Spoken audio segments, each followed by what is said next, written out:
신박한 초등생활. 모차르트, 피카소, 아인슈타인. 각기 다른 분야에서 세상을 뒤흔든 3명의 위인들을 설명할 수 있는 단어라면 단연 반짝이는 창의성일 겁니다. 그리고 지금의 우리 사회에서도 창의성은 가장 중요하게 길러져야 하는 능력이라는 것. 그것에 우리는 모두 동의하지요. 미래 사회에서 가장 중요하게 길러져야 하는 역량이 창의성인 것은 의심의 여지가 없습니다. 그러면 창의성은 불후의 천재나 위인들만의 전유물일까요? 그리고 정말 타고나기만 하는 걸까요? 코로나19로 접촉이 줄어들고 경험이 줄어든 이 창의성이 위기의 시대에 부모가 가정에서 무엇을 할 수 있는지 시원하게 알아보겠습니다. 아이의 성장과 가정의 행복을 위한 유쾌한 부스터, 여기는 신박한 초등생활이고요. 오늘은 2021년 2월 18일 목요일입니다. 신박한 초등생활 19번째 시간입니다. 저는 늘 자리를 지키고 있는 이창훈이고요. 오늘은 창의성 하면 하실 말씀 많으실 경희대학교 이상민 교수님을 오랜만에 모셨습니다. 안녕하세요. 네, 안녕하세요. 교수님, 저희가 창의성에 대해 이야기를 해보려고 하는데요. 앞서 이야기했던 것처럼 창의성 하면 흔히들 생각하는 건 중요하다는 건 알지만 길러주기 위해서 어떤 걸 해야 하는지는 잘 모르겠는 그런 분들이 대부분이실 것 같아요. 그렇죠. 새로운 생각을 하는 것이라는 말로 많이 이해를 하고 계시죠? 하지만 창의성이라는 것이 완전히 새로운 생각을 하는 것일 수도 있고 원래 있던 문제를 다른 관점에서 보는 것이 될 수도 있어요. 스마트폰과 배달 서비스의 결합처럼 주변에 이미 있는 것을 연결지을 수 있는 능력 역시 창의성이죠. 완전히 새로운 것을 창조하는 것만이 창의성은 아니다. 이해가 되었습니다.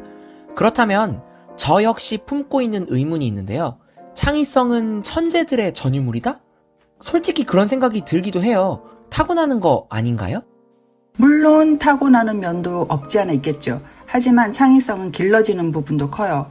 그러니 우리 아이가 창의성이 없다고 생각이 들면 타고나는 것만 탓하지 말고 아이가 창의성을 기를 수 있는 환경을 만들어 주었는가 하고 스스로 되물을 필요가 있어요. 그 말씀을 들으니 속으로 뜨끔하면서 동시에 안심이 되는 그런 부모님들이 많으실 것 같습니다. 환경을 바꾸어주면 우리 아이의 창의성을 길러줄 수 있다는 이야기잖아요. 그렇다면 교수님, 어떤 아이들이 창의적이라고 말할 수 있을까요? 상상력이 풍부하고 호기심이 많은 아이들이죠. 이 아이들은 실패를 두려워하지 않고 다시 도전하는 정신이 강해요. 그리고 자기에게 주어진 문제를 해결하는데 아주 열정적이죠. 그리고 정해진 답에만 몰두하기보다는 여러 방법으로 사고하고 자기가 알고 있는 것이 과연 맞을까 하는 의심을 멈추지 않죠. 여러 방법으로 사고하고 내가 알고 있는 것을 의심해보는 건 흔히들 비판적 사고라고도 많이 이야기하는 그런 능력이네요. 창의성이 비판적 사고와도 밀접하게 관련이 있는 모양입니다. 그럼요. 그리고 문제를 다양한 방법으로 시도하다 보면 실패하기 일쑤잖아요.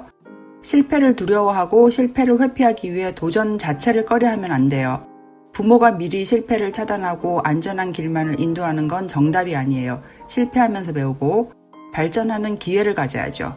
창의성은 그 과정에서 발휘되는 거거든요. 그럼 교수님, 창의적인 아이로 만들기 위한 방법 알려주세요.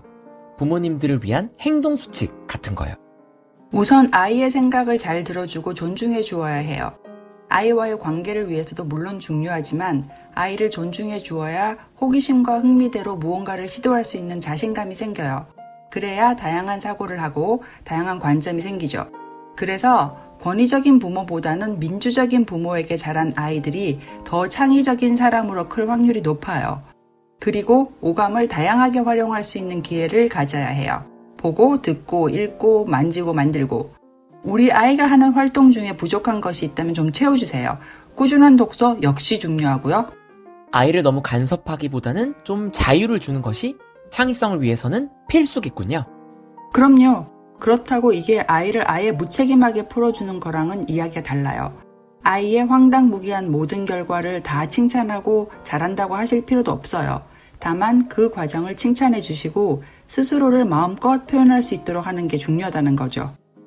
네, 사춘기에 접어든 아이와의 관계를 위해서만 중요하다고 생각했던 이런 부분들이 사실은 창의성을 위해서도 매우 중요한 부모들이 꼭 장착해야 할 자세였군요.